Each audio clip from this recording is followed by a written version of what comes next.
On the surface, Smash is a new backstage musical about the making of the fictional Broadway musical Bombshell, the Marilyn Monroe story, but for diehard fans of the cult classic TV show Smash, this is the culmination of a years-in-the-making journey, finally arriving on Broadway. Over the course of the series' 2 seasons, 2012 to 2013, we see the development of 2 musicals, but most of the drama centers around Bombshell and who will play Marilyn, veteran chorus girl Ivy Lynn, played by on-screen by Broadway veteran Megan Hilty, or breakout newcomer Karen Cartwright, Katharine McPhee. Ever since the show was canceled, many have been clamoring for more, especially because the songs created for it are of such high quality. The main songwriting team behind Bombshell, Mark Shawman and Scott Whitman, Hairspray, have been developing a Broadway production since as early as 2015, and over the years, the project shifted, transforming from a full musical mounting of Bombshell to its current form, a metamusical that, like the TV show, traces the development of Bombshell. While the premise and many of the characters remain, book writers Bob Martin and Rick Ellis and director Susan Stroman have made many changes, both substantial and small, such that this Smash has an almost uncanny feeling to it, familiar, yet somehow different. No longer a toiling chorus girl, Ivy, Robin Herder, has been transformed into a Broadway legend and aged up a bit. Karen, Caroline Bowman, is now a cupcake-baking, non-competitive understudy. Director Nigel, Brooks Ashmanskas, and producer Anita, Jacqueline B. Arnold, spar with married writers Tracy, Krista Rodriguez, in a different role than the one she played in the TV show, and Jerry, John Bellman, over the tone of Bombshell, with Tracy in particular hoping to add some depth to what was initially pitched to investors as a light comedy.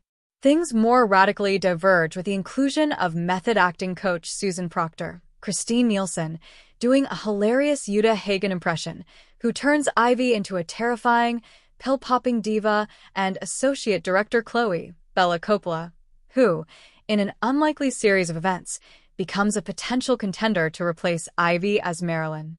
This opens up a discussion about who is allowed to be a leading lady, since Chloe, with her curvy body, doesn't look the part. Gone is Team Ivy versus Team Karen, and with it, the battle between a seasoned Broadway ensemble member and a newbie from Iowa. Instead, the major drama comes in the form of Ivy's corruption by her acting coach, as Ivy gradually goes method and becomes as difficult to work with as Marilyn was, one of this musical's many meta moments. In lieu of discussions of who is best for the role artistically, the question becomes who will sell more tickets.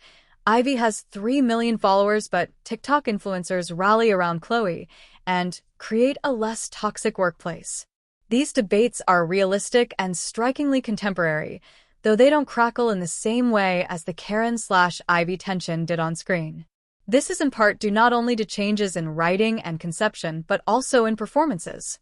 Herder is a top-notch dancer, Coppola is a vocal powerhouse, and Bowman has an impressive belt, but none come close to the magnetism and Marilyn mastery of Hilty and McPhee, whose performances haunt the production. The heart of Smash was always its outstanding original songs. Shawman and Whitman's score is, hands down, among of the best musical theater creations in recent memory. In some ways, then, this Broadway production exists as a wonderful excuse to hear and see staged those exceptional songs, including Let Me Be Your Star, Don't Forget Me, and They Just Keep Moving the Line. We might even think about this Smash as a jukebox musical, with a new book conceived around existing songs. Like many jukeboxes, the focus really is on the music, and some scenes exist entirely as opportunities to perform various Bombshell numbers. It's clear that the writers decided to lean into the meta-theatricality of the endeavor, embracing the fact that this is, after all, a musical and not a television show. They play with musical theater conventions, include references to Broadway productions, actors, and locales, from Orso to Sardi's, and most significantly, shift the tone. They fully deliver on the drama and laughter, less so on the tears, just like Pearls, but that's okay. This Smash is wholeheartedly a comedy, something that Nielsen and Ashmanskas understand best. Ashmanskas uses his classic campy comedy in a way that fully accepts this Smash, entirely letting go of the previous iteration.